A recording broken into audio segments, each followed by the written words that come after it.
কোনো হোটেলে যাই, বাড়ির দাঁড়িয়ে চাটা খেয়ে বেড়ায়, বিকেল বেলা একটু বলমারি বা কাটাগড় যাইয়ে একটু রুটি মুটি খায় ডাল দুধ দিয়ে। এই লোকরা যদি সোনারগাঁও হোটেলে নিয়ে ডুবই দিয়ে বাংলা ইংরেজি কবটা কিচ্ছু জান না, ইংরেজিতে আলি বোঝানে না, বোমা আমার যেটা বা অক্ষর বাড়ি না, তখন কইছে যে যদি সোনারগাঁও হোটেলে খাতে হয় তাহলে কিন্তু এই চাষা নাংলা অবস্থা গেলে হবে না, প্যান্ট শার্ট টাইকট করে ডাকে শিক্ষিত সেই যাচ্ছে হবে। গেছে সেইভাবে নিয়ে চেয়ার টেবিলে বসাইতেছে। সোনারগাঁও হোটেলে বসানোর পরে ফর্দা একখান দিয়ে যায়, কি কি আপনার খাবার মেনু কি, এর মধ্যে কোনটা কোনটা খাবেন কলম দিয়ে গেছে, আপনি ঠিক দেন। আর যদি কয় আমি লেহা পড়া জানি না, সব তো ইংরেজিতে লেহা, মানে কি ঠিক দেবে? এই ঠিক দিয়ে খাতে গেলে ওর কপালে কিছু হবে? আর যদি কয় যে আমি লেহা পড়া যাই, তা লেহা পড়া যাইতে তাহলে টাইগান চেষ্টা গলায়, তাহলে আর একটা ধমক খাবে। এই জন্যই ওই লেহাপড়া জানে না যে অপ্রকাশ না করে কলম দিয়ে টুয়ো টুয়ো, একটা বাদে দুটি বাদে একটা, এইভাবে টুয়ো টুয়ো টুয়ো ঠিক দিয়ে দিছে। পরে এনেছে ট্রেনে বলে নিয়ে আইছে একটু ফ্যান, একটু কুত ফুটনু, একটু কুড়োর দাবড়া, একটু আইন দিয়ে চা, এই 7-8 প্রকার আনিয়েছে। লজ্জাতে কিছু ক্ষতিও পাচ্ছে না, খাইছে, খাওয়ার পরে আবার আর এক খান দিয়ে গেছে নিচে লেওয়ার মধ্যে 2300 টাকা বিল হয়েছে। ওর মাথায় ঠাটা পড়ার মতো আল্লাহ, 2300 টাকায় যে 2 কেজি 3 কেজি গোস্ত হয়ে যাচ্ছে, এই 300 টাকা 2100 টাকায় গোস্ত হয়ে যায়। এরপরে বলছে আলাপি যে আর 200 টাকা ওই মশলা দিলি 3 দিন কিন্তু গোস্ত খাবি, এই খুদগুলো খাতি এসে 2300 টাকা দিয়ে। তোমার তো দেশে ওর মধ্যে সবটা আছে, বিরিয়ানি, পোলাও, কালিয়ে, কুরমা সব কিছু আছে, তুমি খুদকুটো নিতে সই দাও কাকার, ও তো চিনি নেতা দেবো কোনটাই। আল্লাহ তাআলা জান্নাতের মধ্যে ঢুকে যে বলবে ওয়ালাকুম ফিহা মা তাশতাহি আনফুসুকুম ওয়ালাকুম ফিহা মা তাদউন, মনে যা বলবা তাও দিবে, মুখে বলো কোনটা কোনটা, আল্লাহ চিনি দিতে তার কোনটা কবে শেষে না যে ফ্যান কুদ কুড়ো কুড়ো দাপড়াই না সই দিয়ে দিলাম, ঠিক দিয়ে দিলাম, পাবো কি আল্লাহ লাহুম মা ইয়াশাউনা ফিহা, যা যা চাবি তা তো পাবি, ওয়ালাদাইনা মাজিদ, বাকি যেগুলোর নাম বলতে পারবি না এগুলো তোদেরকে এমনি দিয়ে দেওয়া হবে। কন্যা সুবহানাল্লাহ। এটা পাবেন রোজাদার যারা, কারা? রোজাদাররা। হুজুর বলেন মান সামা রমাদানা ঈমানান ওয়া ইহতিসাবা, তাহলে বুঝে আসছে যে রোজার রেফারেন্স কেন দিল, যে অন্য রোজা যেমন রোজা রাখছে তোমরা এরকম রাখবা। প্রতিদান কেমন হবে? যে ইবাদতে পরিশ্রম যেমন ওই ইবাদতে প্রতিদানও তেমন। হজ বহুত কঠিন ইবাদত। হজ যদি কেউ পায়ে হেঁটে 9 তারিখ থেকে 10 তারিখ, এই 9 তারিখ সন্ধ্যা থেকে 10 তারিখ পর্যন্ত সন্ধ্যা পর্যন্ত এই 24 ঘন্টা, এই 24 ঘন্টা যদি হজের আহকামগুলো পায়ে হেঁটে কেউ করে, তার জীবনে যত পরিশ্রম করছে সমস্ত পরিশ্রমকে একত্রিত করলে যতটুকু হবে তার চেয়ে বেশি হবে। এর বিনিময় আল্লাহ তাআলা, আল্লাহর নবী বলেন হজ্জে মাবরুর কবুল হজের বিনিময় একমাত্র জান্নাত। বলেন একমাত্র জান্নাত। ও মিয়া, কতজনের এই মাঠে চক দিয়ে জায়গা জমি আছে, 5-7-10 বিঘে জমিতে পিয়ে যায়, বেচেন কেনেন ফিরে আর একবার আর 1 বিঘে জমি রাখেন পিএস বেঁচে, একটা বার কি শখ হয় না এরকমটা জান্নাত কিনতে জাতি? জমি দিয়ে কি করবেন, পিএস দিয়ে কি করবেন, কোথায় দেবেন? এই তো কবরস্থান, কত মানুষ আপনার মতো শুয়ে রয়েছে, আপনি ওরকম চলে যেতে হবে। একটু চেষ্টা করে হজটা করে আসি। সামনে আসন্ন রমজানের রোজা রাখবো তো, নিয়ত আছে তো? আল্লাহ সকলকে তৌফিক দান করে, বলেন আমিন। নবী পাক এবার সুসংবাদ দিচ্ছেন, এর পাশাপাশি হুজুর বলেন বাশশিরু ওয়া লা তুনাফিরু, নাসির উম্মতকে সুসংবাদ দাও, ওয়া লা তুনাফিরু, ভয় দিয়ে ভাগাই দিও না, ইয়াসসিরু, সহজ সহজ মাসালা বলে দাও, ওয়া লা তুআসসিরু, কঠিন মাসালা বলে ভয় দিয়ে তাড়াই দিও না, আমল থেকে বিরত করো না, সহজ মাসলা। আল্লাহ বলেন লা ইকাল্লিফুল্লাহু নাফসান ইল্লা উসাহা, আমি তোমাদের উপরে শরীয়তের কোনো বিধান শক্তির বাহিরে চাপাই দেই নেই। খবর দিছি যে রোজা ফরজ করা হয়েছে, কিন্তু কবে তে রাখো তা এখনো কই নেই। এবার এই আয়াতের মধ্যে বলেন ফামান শাহিদা মিনকুমুশ শাহরা ফালইয়াসুম, ফামান শাহিদা মিনকুমুশ শাহরা ফালইয়াসুম, তোমরা যারা রমজান মাস পেয়েছো, তোমরা যারা রমজান মাস পাওয়া, আর কোনো কথাই নাই, অবশ্যই রোজা রাখো। রোজা ফরজ, রোজা জোরে বলেন রোজা ফরজ। একটা মানুষ নামাজ না পড়লে তারে বেনামাজি বলে জানাজা করতে চাই না, বেনামাজি বলে জানাজা পড়তে চাই না, তার বাড়ি যাইতে চাই না, মিলাদ করতে চাই না, অথচ মা ফ্যামিলিতে রোজা থাকে না, একই হুকুম। নামাজ না পড়লেও যেমন অপরাধ, রোজা না রাখলেও সেরকম অপরাধ। অথচ সেই বেনামাজি বেরোজাদাররা তারা যেদিন ইফতারি দেয় সবাই সেদিন হুমড়ি খেয়ে পড়ে। আর ওরা একটু ওদের খানার প্রতি যাতে আকর্ষণ হয়, কেউ যাতে এই বদনাম করে সরিয়ে না যায়, ইফতারি মিসটা করে, এই জন্য খাবারটাও খুব আকর্ষণীয় ইফতারি দেয় সেদিন। বিরিয়ানি দেয়, গরুর বিরিয়ানি, কাঠির বিরিয়ানি, আশপানা কততে খাইতেই হবে। তো যে লোকটা নামাজ পড়লো না সে যেমন অভিযুক্ত, যে সে যেরকম অপরাধী, যে লোকটা রোজা রাখে এই সুস্থ শরীরে সেও একই রকম অপরাধী। কথা বলেন ঠিক না? হুজুর বলেন যে ব্যক্তি ঈমানের সাথে সওয়াবের আশায়। একটু বলেন, ইমানের সাথে সওয়াবের আশায়। ইমানের সাথে কি মানে? রোজা কার হুকুম? আরেকবার বিশ্বাস আছে, এটা হলো ইমানের সাথে। এবার রোজা রাখলে সওয়াব হয়, রোজা রাখলে কি হয়? সওয়াব হয়। ইহতিসাব মানে সওয়াবের আশায়। ইমানের সাথে সওয়াবের আশায় যে ব্যক্তি রোজা রাখে, প্রতিদান কি? হুজুর বলেন, গফিরা লাহু মা তাকাদ্দামা মিন যামবিহি, তার জীবনের সব গুনাহ মাফ। বলেন সুবহানাল্লাহ। নেকি কি দেবেন, বেহেশতে কি দেবেন, তা তো একটু কইছি। এ সব মাফ। আরে রোজার কারণে যদি আমার গুনাহ মাফ হয়ে যায়, এর চেয়ে বড় পুরস্কার হতে পারে না। একটা লোককে 100 কোটি টাকা পুরস্কার দেওয়া হবে, সরকারি ভাবে ঘোষণা হয়েছে। সেই লোকটার নামে আবার কোন এক মামলায় ফাঁসি বরাদ্দ হয়ে গেছে। কি হয়েছে? ফাঁসি। ফাঁসি। আজকে তারে 100 কোটি টাকা দেওয়া হবে, আগামীকাল বেলা 11টার সময় ফাঁসি দেওয়া হবে।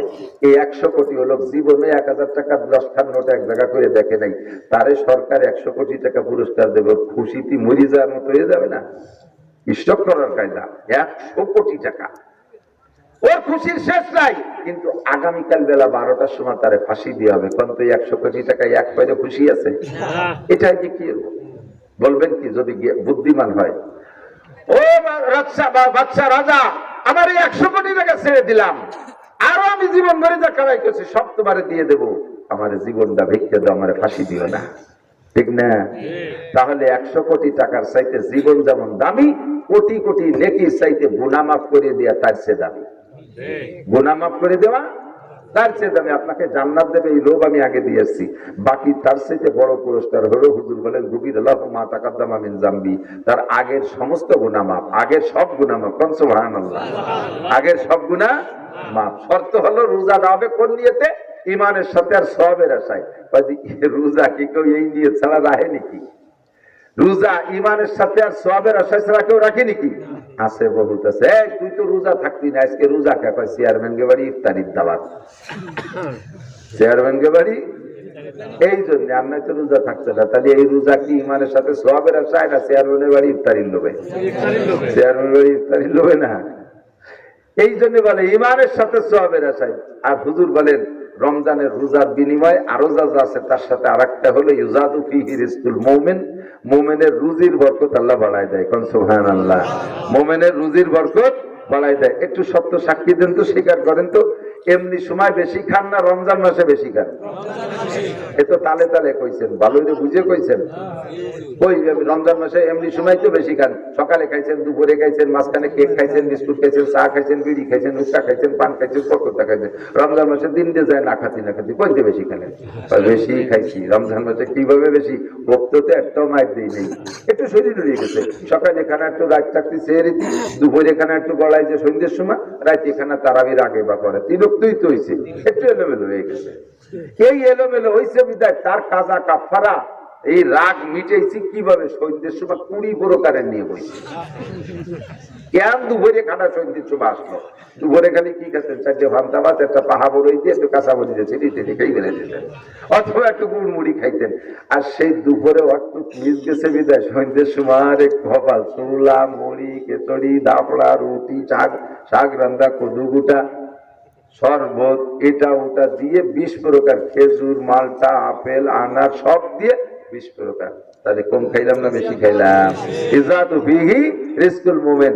এখন তো ওই সময় অভাব মেলে না। এখন সন্ধ্যার সময় যাইয়ে একখান টোস্ট, একটা চা, একটা পান, একটা বিড়ি, এর বেশি তো আর খাইনি। এখন ইফতার করি তো ডেলি এই দিয়ে, রোজা ছাড়া বা গায়ে রোজা তোমার। আর রমজানে কি পরিমাণ খান? যারা রোজা না থাকে তারা কি পরিমাণ খায়? রমজান মাসে রোজাদারের ইফতারির সময় যে স্বাদ, খাদ্যের স্বাদ, জগতে কোনো খাবারে ওই স্বাদ নাই। ঠিক না? হযরত আলী বলেন, হুব্বিবা ইলাইয়া মিনাদ দুনিয়া সালাস, দুনিয়ার 3টে জিনিস আমার ভালো লাগে। হযরত আলী বলেন, তার মধ্যে একটা হলো ইকরামুজ যায়িফ, মেহমানকে তার উপযুক্ত মেহমানদারি করতে ভালো লাগে। আয-যরবু বিস-সাইফ, আর ময়দানে যাইয়া কুপাই কুপাইয়া কাফের মারতে যে কি মজা লাগে। কাফের কোপ দিয়ে কাটিয়ে যায়, লাফ দিয়ে ওঠে, আবার খুশিতে বুকটা হয়ে যায়।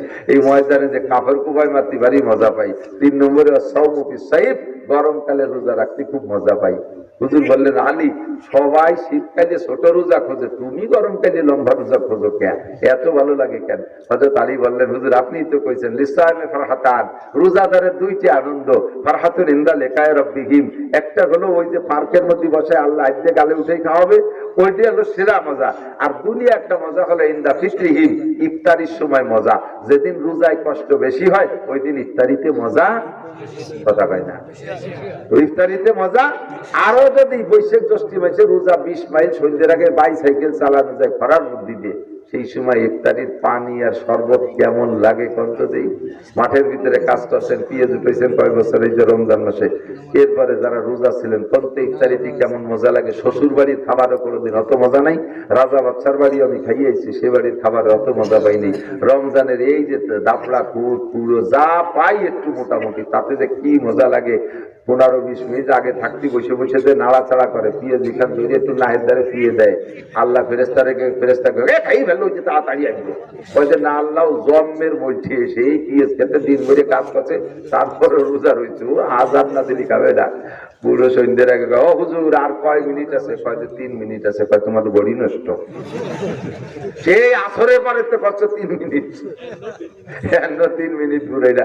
এই যে খাবো খাবো খাবো খাবো 1 মিনিট 1.5 মিনিট আধা মিনিট 15 সেকেন্ড, এই সময় কেমন একটা হালাত, আজান দেওয়ার সাথে সাথে যে লুকমাটা মুখে দেন দুনিয়ার জান্নাতি খানা, এইটা কোনো বুঝদাই যে টের পাবে, কোনো বুঝদাই যে টের পাবে, কেউ কি টের পাবে না অনুভব। এই মজাটা রোজাদারের জন্য লিসাইমে ফারহাতান। এরপরে হুজুর বলেন রোজাদারের প্রতিদান যেগুলো, তার ভিতরে 1 নম্বর হলো রমজানের রোজার কারণে তার সব গুনাহ মাফ। 2 নম্বরে ওমান কামা রমাদানা ঈমানান ওয়া ইহতিসাবান গুফিরা লাহু মা তাকাদ্দামা মিন যামবিহি, দিনের বেলা রোজা রাইখা 5 ওয়াক্ত নামাজ আদায় করে রাতের বেলা যারা কিয়ামুল লাইল করে অর্থাৎ তারাবি নামাজ পড়ে, বাকি যত গুনাহ আছে সব গুনাহ আল্লাহ তাআলা ক্ষমা কইরা দেয়, একটা গুনাহও থাকবে না। ঈদের নামাজ পড়ে বাড়ি আসবেন, কায়ামিন ওয়ালাদাতুমুহু, কেমন যেন আপনার মা আজকে আপনাকে ডেলিভারি দিল, আপনার মা আজকে আপনাকে ভূমিষ্ঠ করলো, নবজাতক বাচ্চা যেমন বেগুনাহ মাসুম থাকে, রোজার সারা রমজান রোজা রেখে ঈদের নামাজ পড়ে বাড়ি গেলে আল্লাহ পাক ওইভাবে বেগুনাহ মাসুম কইরা বাড়ি পাঠাইয়া দেয়। সুবহানাল্লাহ। সত্য হলো ঈমানের সাথে। আবার এদিক তাকান, সময় কম, ভালো না, মকসুদ সব এখনই চলে আসতেছে, আমার দিক তাকান। তারাবির নামাজ রমজানে এই অধিক, হুজুর মানে কামিন সাইমিন লাইসা লাহু, একটু পজিটিভ তো কইলাম, খালি তো পুরস্কার, নেগেটিভও আছে। হুজুর বলেন আমার দিকে কামিন সাইমিন লাইসা লাহু মিন সিয়ামি ইল্লা জামা, হাজার হাজার রোজাদার আছে যাদের রোজায় শুধু ক্ষুধার কষ্ট আর পিপাসার কষ্ট ছাড়া কোনো বেনিফিট নাই, একটা নেকিও পাবে না। হাসরের মাঠে আল্লাহর হাতের খানা তো দূরের কথা, জান্নাতের কেনির কাছেও যাইতে পারবে না রোজাদার। সাহাবায়ে কেরাম বললেন, হুজুর তারা কারা, কোন রোজাদার? হুজুর বলেন ইয়াসুমুনা ওয়া লা ইউসাল্লুন, রোজা ঠিক রাখে কিন্তু নামাজ পড়ে না। আছে না একদল রোজাদার, রোজা রাখে কিন্তু নামাজ পড়ে না, রোজা রাখে নামাজ পড়ে না, এরাই প্রতিদান পাবে না। ইয়াসুমুনা ওয়া লা ইয়াস্তানিবুনাল হালাল আনিল হারাম, তারা রমজান মাসে রোজা রাখে, হালাল হারামের তমিজ করে না, সুদে টাকা ঘুষে টাকা, বেড়া ক্যাডান্স কারিতাস বিআর ডিভিশন নির্বাচ চাকরি চক্র আশা প্রশিকা গ্রামীণ ব্যাংক রাগ ডাক যত যা কিছু আছে বিভিন্ন সমিতির সাথে, সমিতির থেকে টাকা আইনা ওই টাকায় যে ব্যবসা করে, খেত কামার করে, তার লম ধ্বংস দিয়েছে, এরি খায় আর ইফতার খায়, ওর রোজায় কোনো লাভ নাই, ওটা ভূতের উপোস, একটা নেকিও পাবে না, তার কোনো গুনাহ মাফ করা হবে না। হালাল হারাম কোটা বসা নাই, যা পায় তাই ধরে গালে দেয়। আসার সময় পাইছে সন্ধ্যের আগে একজনের বড়ই গাছতলা সাইডে পাকা বড়ই ফেলানো, এদিক ওদিক টাকায় বড়ই সাইডে ধরে পকেটে তুই ইফতারির সময় একটু খাবানি, কার গাছের বড়ই দিয়ে তুমি ইফতার করলে মিয়া? আপনার ঘরে আইছে দেখেন কলই শাক রান্না, আপনার ক্ষেত্রে কলই নাই, আপনি কলই শাক কেনেনও নাই, বউ কলই শাক পালো কোন জায়গা থেকে, জিজ্ঞেস করছেন, তুমি বুড়ো মানুষ অত ফোটা বসা হতে যাও, পাইছো সাইডে খাতি তাও, ওই ছোট ফুলাটা যায় অমুকের ক্ষেতের থেকে কলই শাক ছিঁড়ে নিয়েছে, পরের ক্ষেতের কলই শাক তুলে আইছে, তাই যে আপনার ইফতার খাইলো, রাতে খানা খাওয়াইলো, আপনি রোজা রাইখা সেইখানা খাইলেন, আপনার রোজায় ভূতের উপর ছাড়া কিছুই নাই। ইয়াসুন্না ওয়ালা ইয়াস্তাতিরনা, মহিলারা রোজা রাখে, 1 নম্বরে লা ইউসাল্লিনা ওয়ালা ইয়াস্তাতিরনা, রমজানের রোজা রাখে কিন্তু নামাজও পড়ে না মহিলা, আর পর্দা করে না, বেপর্দা। 1 তারিখ রমজানের প্রথম থেকে শুরু হয়ে যাবে এক শ্রেণীর মহিলারা, আশেপাশে বাজার কোন কোন জায়গায় আছে আমি জানি না, দেখবেন সমস্ত বড় বড় বাজারে মার্কেট করার হিড়িক, সারা রমজান প্রত্যেক দিন কেউ কেউ অথবা একদিন পর একদিন মার্কেটে যায়, কেনে না, খালি দেহে চলে আসার পিঠাকের সাথে ঢেলা ধাক্কা খাইয়া লাস্টের দিক দিয়ে কাপড় একটা কিনে নিয়েছে, কাবা খুব সুন্দর কাপড়, 15 দিন গেছে এই কাপড় কিনতে, রোজা খাইয়ে বলবাড়ির বাজারে এই কাপড় কিনতে 15টা দিন গেছি, কত পিঠাকে কেনের গুতো খাইছি তার ঠিক নাই, গুতোই তোমার রোজা বলবাড়ির বাজারে রয়ে গেছে, ওই রোজা দিয়ে আর ইফতারি হবে না কপালে জান্নাতের মধ্যে, কথা কর না কেন? হ্যাঁ, রোজা রয়েছে আর উনি বাজার মার্কেট করতে গেছে। মহিলাকে কখনো বাজারে যাইতে দেবেন না, রমজানে মহিলারা বাজারে যাবা না, বেপরদা করবা না, হারাম খাবা না, সুদে ঘুষে যত সমিতির সাথে যারা সম্পৃক্ত আছেন ওই টাকা দিয়ে সেহরি আর ইফতারি খাবেন, খুদার কসম আপনি এই রোজার কোনো প্রতিদান পাইবেন না সঠিক মতো। যদি রোজার থেকে প্রতিদান পাইতে হয় তাহলে হালাল রুজি উপার্জন করতে হবে, হালাল খাইতে হবে। রাজি আছেন? আল্লাহ তাআলা তৌফিক দান করুন, বলেন আমিন। প্রত্যেকদিন ইফতারির সময় দোয়া কবুল হয়। ইফতারি সামনে নিয়ে যত দোয়া আছে তার ভিতরে উল্লেখযোগ্য, আপনার জিন্দেগিতে 30টির বেশি কোনো পয়েন্ট নাই, যত জরুরত আছে 30টির উপরে খুঁজতেই পাবেন না। কি দরকার? 1 নম্বরে গুনাহ মাফ, 2 নম্বরে জান্নাত চাই, 3 নম্বরে জাহান্নাম থেকে নাজাত চাই, হয়ে গেল আখিরাতের 3 দিন। দুনিয়ায় যাইয়ে টাকা পয়সা নাই, বিয়ে করতে হবে ভালো একটা মাইয়ের দরকার, ছেলে বিয়ে দেবো ভালো একটা মেয়ের দরকার, মেয়ে বিয়ে দেবো ভালো একটা জামাইয়ের দরকার, একটা দালানের দরকার, আর কয় কোটি টাকার দরকার, এই কোটি গেলে 5, 7, 10 প্রকার কোটি চাহিদা পুড়িয়ে গেল, এরপরে আরো কত থেকে গেল, আর 30 পর্যন্ত। তো রমজানের 30 দিনের জন্য 30টা দোয়া ইফতারি সামনে করে নিয়ে দল ধরে মুনাজাত করতে হবে তা না, হাত উঠে করতে হবে তা না, আপনি ইফতারি সামনে নিয়ে এই চলতে আমার লাগবে না মনে বললি শেষ বেলা এসে দেখ 30 দিন 30টা দোয়া কবুল হবে। একটা দোয়া 1 দিন করবো, 1 দিন এমন ভাবে দোয়া করবো যে ওই দিন কবুল করাই ছাড়বো, অথবা যে কটা আপনার চাহিদা আছে প্রত্যেকদিন ইফতারির সময় বলবেন আজকে একটা কাল এটা পশু এটা কবুল হয়েই যাবে ইনশাআল্লাহ। ইফতারির সময় দোয়া কবুল হয়। শেষ রাত্রে উঠে সেহরি খাওয়ার আগে 4 রাকাত তাহাজ্জুদ পড়ে নিয়েন। ডেইলি 4 রাকাত করলে রমজান মাসে 4 রাকাত তাহাজ্জুদ আপনাকে অন্য মাসের 4 রাকাত ফরজ নামাজের নেকি আল্লাহ তাআলা দান করবেন। সেহরি তো খাইতে ওঠেন 5 মিনিট 10 মিনিট আগে উঠে তাহাজ্জুদটা পড়ে দেবেন। তারাবির নামাজ পড়বেন রেগুলার, কয় রাকাত? জোর হলো না, কয় রাকাত? আমরা জাকির নায়কের কাছে শুনলাম মুজাফফর বিন মোহসেন, আব্দুর রাজ্জাক বিন ইউসুফ, এই বড় বড় আল্লামাতুল দাহার কুমকুমাতুল নাহার কেলা গাছের থোড়, হাওড়ার ব্রিজ, তাল গাছের গুড়া, বাঁশডালের মুড়া, চিন্তা করেছে 8 রাকাত। আর সৌদি আরবে বলে 8 রাকাত পড়ে। সৌদি আরবে কয় রাকাত পড়ে বলে বাঁধবেন। আমি নিজেই সৌদি আরবের বড় 2 মসজিদ, মসজিদে নবাবী আর হেরেম শরীফের মসজিদ, রমজানে উমরায় যাইয়ে 2 মসজিদে আমি তারাবি পড়ে আসছি 20 রাকাত করে। তো ওই 2 মসজিদে যদি 20 রাকাত করে চলে তাহলে মক্কা মদিনার যত মসজিদ আছে 8 রাকাত 6 রাকাত, তাকে আবার দেখার দরকার আছে, আর দেখা দরকার আছে। যেই 2 মসজিদ থেকে নামাজ আইছে দুনিয়া, সেই 2 মসজিদে আইজো 20 রাকাত পড়ে, তুমি অন্য মসজিদের হাওলা দাও কেন? বাকি কিয়ামতের মাঠে যদি নবী পাকের কাছে সুন্নত তারাবির হিসাব দেওয়া লাগে, হুজুর যদি কয় তারাবির হিসাব দিয়ে দাও, আসো আপনি হুজুরের কাছে গেছেন, হুজুর বল হুজুর কয় রাকাত তারাবি জমা দেবো, আমার খাতায় আছে সব, হইতে দিতে থাকবো, কয় রাকাত করে? হুজুর যদি বলেন 8 রাকাত করে জমা দাও, কয় রাকাত? 8 রাকাত, যেটা বলি সেটা বলুন। হুজুর যদি বলে 8 রাকাত করে জমা দাও, তাহলে আপনার পড়া রয়েছে কয় রাকাত? 20 রাকাত।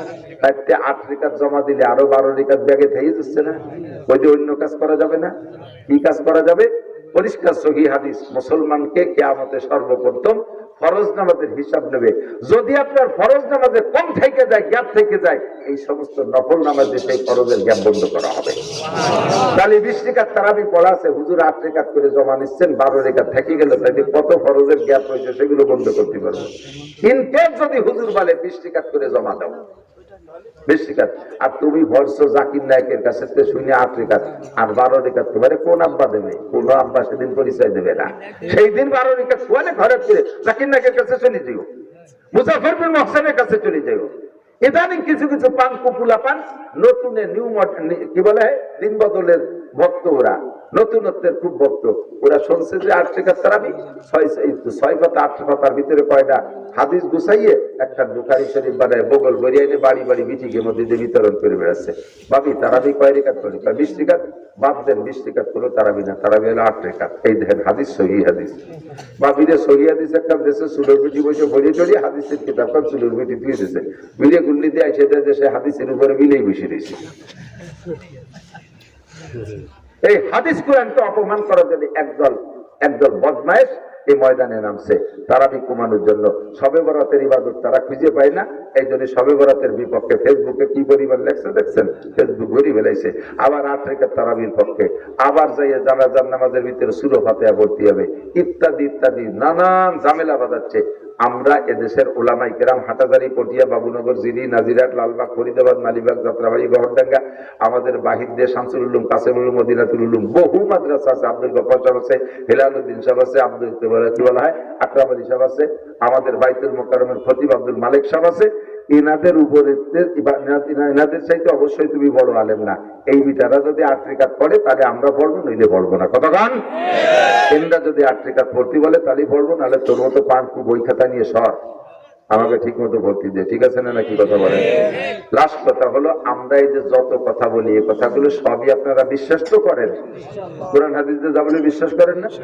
আমল করার চেষ্টা তো করেন, পারেন আর না পারেন? চেষ্টা করেন না? তো কিয়ামতের ময়দানে আপনাকে আল্লাহ বলবে যে তুমি এগুলো আমল করছো, কার কাছ থেকে শুনছো? কয় নাসির সাহেব কইছে, লেখক সাহেব কইছে, মকসুদ সাহেব কইছে, এই কাছ থেকে শুনিয়ে। না, ভালো মানুষের কাছ থেকে শুনছো, অসুবিধা নেই। এবার আপনাকে ভোট সংক্রান্ত জিজ্ঞেস করবে, তুমি ভোট দেছো কোন জায়গা?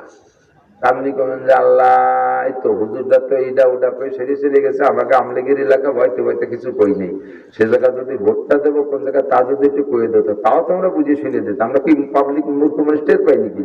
হুজুররা যা কইছে একদিন শুনছি, মানছি, অন্যান্য সবগুলো আমল করার চেষ্টা করছি, ভোটের সম্পর্কে দুনিয়া কথাও কয়ে গেল না। যদি ভোটটা যার জায়গা মতো কোয়ানে দিতে বেঁধে বলে যেত, তাই তো ভালো একটা জায়গা দিতাম, আজকে বিপদে পড়তাম না। আমাকে নামে মামলা দেবেন, এই জন্য ভোটটা দেবেন কোন জায়গায় একটু কয়ে দিয়ে যায়। ভোট হবে না? ভোট হবে না, ভোট হবে। আমাদের এই বেলচে যথেষ্ট আওয়ামী লীগের মানুষ আছে, আর আমার গোপালগঞ্জ তো 99% আওয়ামী লীগের লোক।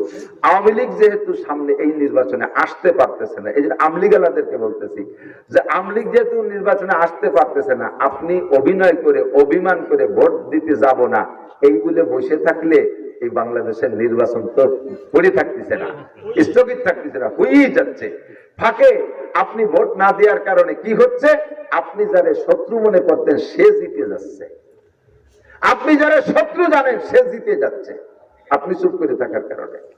অথবা আপনার শত্রু দুইটা, একটা বড় শত্রু, একটা ছোট শত্রু, আপনি ভোট না দিয়ে বাড়ি বসে থাকার কারণে বড় শত্রু জিতে যাচ্ছে, তাহলে জুলুম আপনার পর আরো হবে। এই মুহূর্তে আপনি আপনার ছোট শত্রুর ভোটটা দিয়ে দেন, তাহলে বড় শত্রুর হাতে থেকে বেঁচে গেলেন। কতক্ষণ? 2 নম্বর, যে ব্যক্তি আল্লাহকে ভয় পায় সে মানুষকেও ভয় পায়। মাল্লাম ইয়াখাফিল্লাহ লাম ইয়াখাফিন নাস, যে আল্লাহকে ভয় পায় না সে মানুষকেও ভয় পায় না। মানুষকে ভয় পায় না বিদায় তো আমার টোন মেরে দেয়, মন মেরে দেয়, রাস্তা মেরে খায়, বিজেপ কার্ড মেরে খায়, পঙ্গু ভাতা মেরে খায়, বয়স্ক ভাতা মেরে খায়, ব্রিজ কালভার্ট মেরে খায়, কারেন্টের তার খাম্বা সব গিলে খেয়ে বেলায় যায়। আমাকে একটু ভয় পায় না, সব খেয়ে ফেলে, আমরা তো কিছু করতে পারি না। এই খায় কে? যে আল্লাহকে ভয় পায় না সে। যদি আল্লাহকে ভয় পাইতো তাহলে এই সমস্ত গুলো মারিয়ে খাতে পারতো না। আর আল্লাহকে ভয় পায় না কে? যে নামাজ পড়ে না সে আল্লাহকে ভয় পায় না, রোজা রাখে না আল্লাহরে ভয় পায় না, দাড়ি রাখে না আল্লাহকে ভয় পায় না, বিড়ি সিগারেট খায় আল্লাহরে ভয় পায় না, মদ গাঁজা খায় আল্লাহকে ভয় পায় না, সুদ ঘুষের কারবার করে আল্লাহকে ভয় পায় না, বেপরদা করে আল্লাহকে ভয় পায় না। কথা বলেন ঠিক না? তাহলে যে বেপরদা করে সে আল্লাহকে ভয় পায় না, নামাজ পড়ে না যে সে আল্লাহকে ভয় পায় না, আর যে আল্লাহরে ভয় পায় না সে আপনাদেরও ভয় পাবে না, আপনাদের সব লুটিয়ে পুটিয়ে খাইতে তারা কিছু করতে পারবেন না। তাহলে আমার ভোটটা কাকে দেব?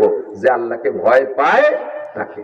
বলেন, যে আল্লাহকে ভয় পায় ভোটটা তারে দেব। ঠিক তো? এবার এই আল্লাহরে ভয় পানে হলো যদি আমলিগির কেউ আসে তারে দেন, আমি হুজুরকে দিতে করছি না। যদি আল্লাহকে 100% ভয় পানে হলো বিএনপির কেউ আসে তারে দেন, যদি জাতীয় পার্টির কেউ আসে তারে দেন, যদি স্বতন্ত্র কেউ এরকম পান যে আল্লাহ ওয়ালা, দাড়িওয়ালা, টুপিওয়ালা, উনি যদি এমপি হয় তাহলে আমাদের উপজেলা মসজিদের, কেন্দ্রীয় মসজিদের ক্ষতি হতে পারবে, আল্লাহর বুজুর্গ মানুষ তাহাজ্জুদ করে, তবে উনি আমলিগ করে দেন, তারাই দেন। বিএনপি করে তারে দেন, জাতীয় পার্টি করে তারে দেন, হুজুরকে দিয়েন না। বলছেন না হুজুর ওরকম তো দেখতেছি না, ওদিক যা আছে তো একটু ভালো, তুমি এদিকই দেখতেছি। তো হুজুর নিজে 3-4 জন দাঁড়াইছে, কোন হুজুরে দেবো? আর একটা বেঁচে গেছে না। এবার বলি এই পেশ ছাড়াই দেই, এই পেশ ছাড়াই দেই। এই হুজুর তো 2-3 জন, সাথে জিনারেরও আছে না 4-5 জন। এই সব কয়জন জিনারেরও যদি হুজুর হতো, সব কয়জন জিনার, যেমন 3 জন হুজুর হয়েছে, ওইরকম জিনারের কয়জন যদি হুজুর হয়ে আসতো, এই 8 জন প্রার্থী 8 জনই যদি হুজুর হতো তাহলে কি হতেন? যে কোনো একটা হুজুর নির্বাচন করতেন না। যে 8 জনের মধ্যে ভালো কোন হুজুরটা, 8 জনের মধ্যে ভালো কোন হুজুরটা, সেই হুজুরটা দিই। তাহলে এই 8 জনের মধ্যে যে হুজুরটা আপনার কাছে নজরে ভালো, তারে যদি নির্বাচন করেন, তাহলে এই 3 জনের মধ্যে যেটাকে আপনার ভালো মনে হয়, যেটাকে আপনার আল্লাহ ওয়ালা, দিনদার, পরহেজগার, তাকওয়ালা, কুরআন হাদিস জাননেওয়ালা হয়, যার ভিতরে আল্লাহর ভয় বেশি আছে, এমন একটা মানুষকে নির্বাচন করেন, যার এলাকায় যেটা আছে। আল্লাহ তাআলা আমাদের তাদের মাধ্যমে আসমান থেকে রহমত, জমিন থেকে বরকত নাজিল করে দিক। সবাই বলেন আমিন। ভাষাগত ত্রুটি বিচ্যুতি মার্জনীয়, যা বলেছি শুনেছি আল্লাহ আমল করার তৌফিক দান করেন। সুবহানাল্লাহি বিহামদিহি, সুবহানাল্লাহিল আযীম, সুবহানাকাল্লাহুম্মা বিহামদিকা আশহাদু আল্লা ইলাহা ইল্লা আনতা আস্তাগফিরুকা ওয়া আতুবু ইলাইক। আসসালামু আলাইকুম।